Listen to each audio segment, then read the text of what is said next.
As we come on the air here at 5 tonight for you, we are following the late breaking news of an officer-involved shooting that happened in eastern Jefferson County. Hello, everybody. I'm Doug Proffitt. And I'm Connie Leonard. I believe a press conference is starting right now about this officer-involved shooting. Happened just before 2:30. Let's go to it.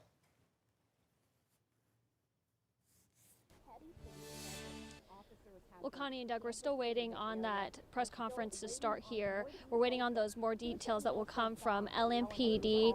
We have been waiting out here out on scene. We're across the street from where this officer-involved shooting happened on off of Taylorsville Road. This is at the Taylor at 502 apartment complex in the area of Red Deer Circle. Again, there was an officer-involved shooting there around 2:30 today. We're still waiting on those details from LMPD. Doug, Connie.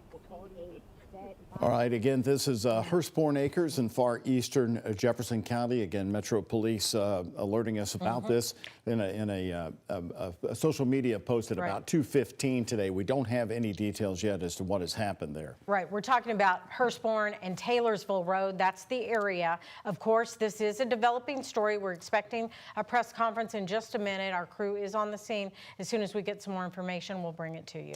In fact, we'll go right back to it as soon as we see the police in front of the cameras there. Again, it's Louisville Metro Police going to give us the briefing. We'll move on to other stories for you here tonight as we wait for the details there. The Jefferson County Sheriff's Office is showing off right here one of its most significant drug seizures of the year, and it happened this week. Detectives discovering 108 pounds of marijuana and 2 pounds of suspected heroin laced with fentanyl. The Sheriff's Office says the bust was part of an ongoing investigation into a large-scale drug trafficking operation in the county. Chief Deputy Steve Healy of the Sheriff's Department says it's important to get these dangerous drugs off the street.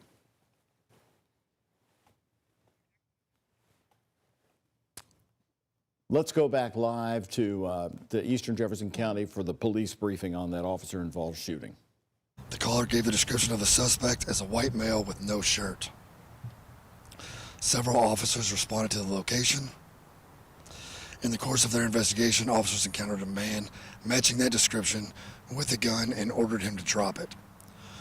2 officers fired their weapons, striking the subject. Officers rendered aid, but he was pronounced deceased at the scene. We are grateful no other citizens or officers were injured. This highlights the dangerous work our officers encounter every day. We encourage anyone who witnessed this incident to report information to the police. The number to the tip line is 574 LMPD. You can remain anonymous. In accordance with our critical incident timeline, we will release the names of the officers involved within 72 hours and the related body-worn camera footage within 10 business days. Thank you.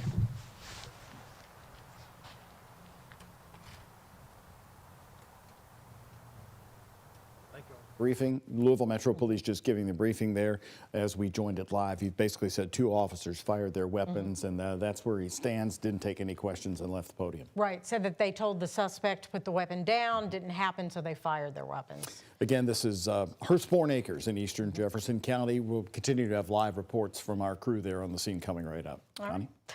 In other news, we are learning why the Clark County Sheriff is recommending the dismissal of Sergeant Thomas Higdon.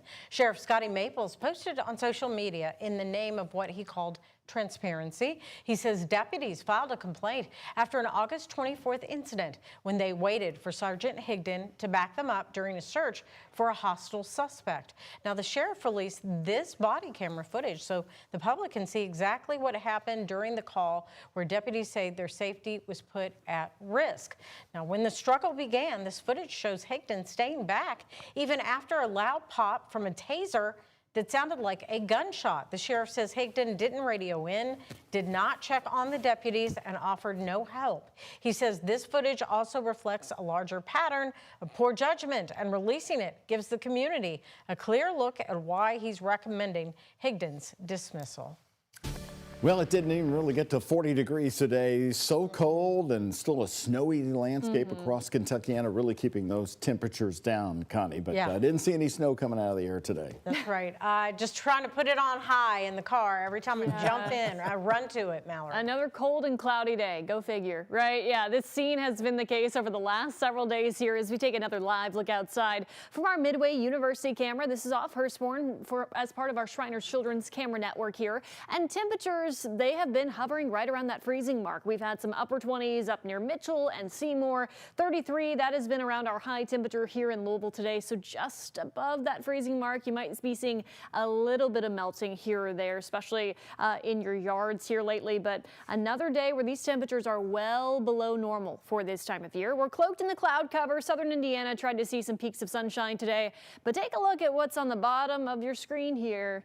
Yes, more snow. That's what you're seeing in that blue and white color here. So this is all part of a system that's rolling through the southern states. And obviously it's colliding with the colder air that's in place here. So our southernmost counties, primarily areas south of the parkways, Greene, Taylor, Adair counties, you all could see some light snow showers as we carry on into this evening and into tonight. So Louisville at most, we would see some flurries, but once again, closer to Campbellsville down to Columbia, thinking a dusting, half of an inch at most. If there's a lot of moisture that just streams in here overnight, up to an inch in Adair County, and then areas off to the north, no accumulation here. But really the greatest accumulations from this particular system will be off to our east, more so in southeastern Kentucky, where a winter weather advisory is currently in place. We will take a look ahead at our weekend forecast. We have some ups and downs in our temperatures coming soon. More details on that in a few minutes, guys.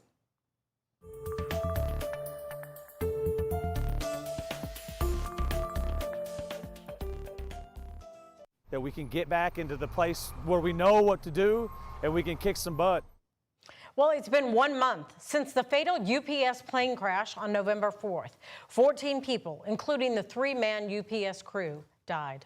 And now businesses along the edge of the crash site are allowed to pass the police checkpoints and work the overnight shift.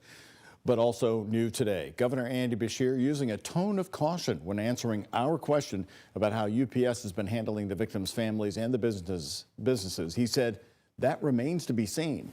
WHAS11's Alexandra Goldberg and senior photojournalist Alyssa Newton have the update 1 month later.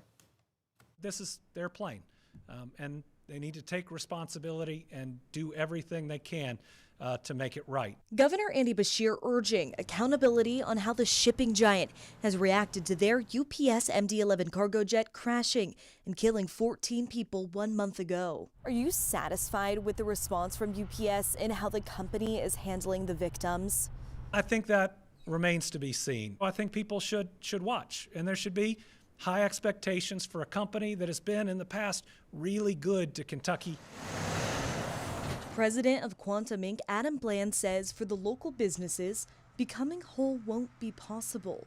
No matter how this shapes up, no one's getting whole again. No one's going back to what they were. No one's going to be compensated for the blood, sweat, and tears that we've had to pursue to get here, and no one seems to really care.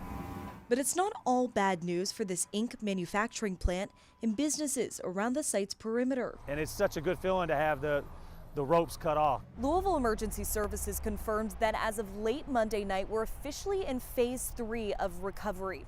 That means that some businesses along Melton Avenue are able to get back into their shops and work the 3rd shift. We're still running at lower capacity, but we're actually caught up on our orders, whereas we've been running 5 days behind, which is absolutely unacceptable. In the long term, Beshear says eyes will stay on UPS, a company in the center of this all for now 1 month. In Louisville, Alexandra Goldberg, WHAS11, on your side.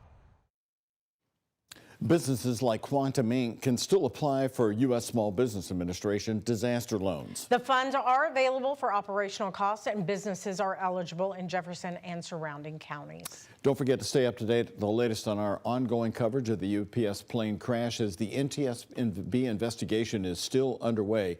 Download our mobile app or visit our website, WHAS11.com.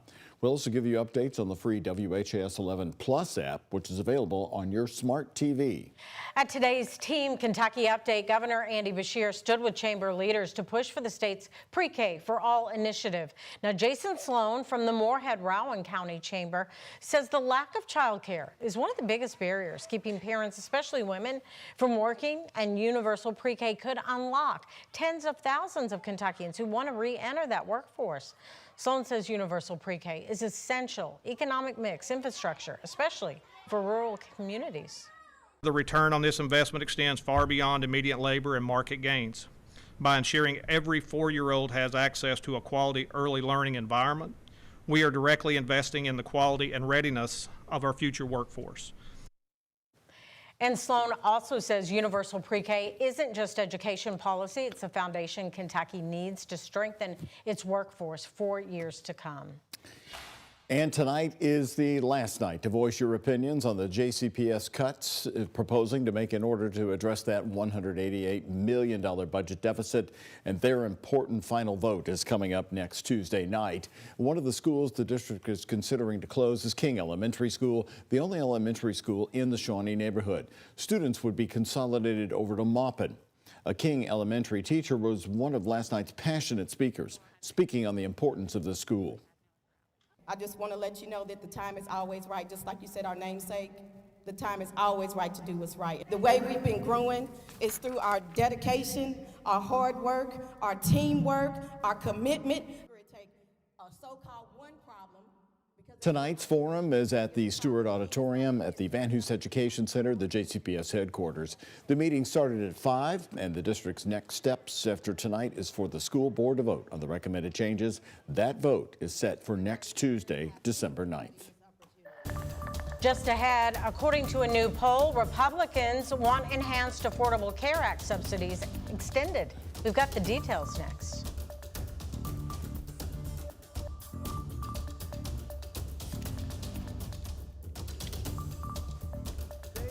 A lot of other Christmas festivities going on Saturday. We'll walk you through how to go to all coming up. And here's a check of today's Kentucky Lottery jackpots. Mega Millions, $50 million. Powerball, $820 million. The Kentucky Lottery, funding education for over 1 million Kentucky students.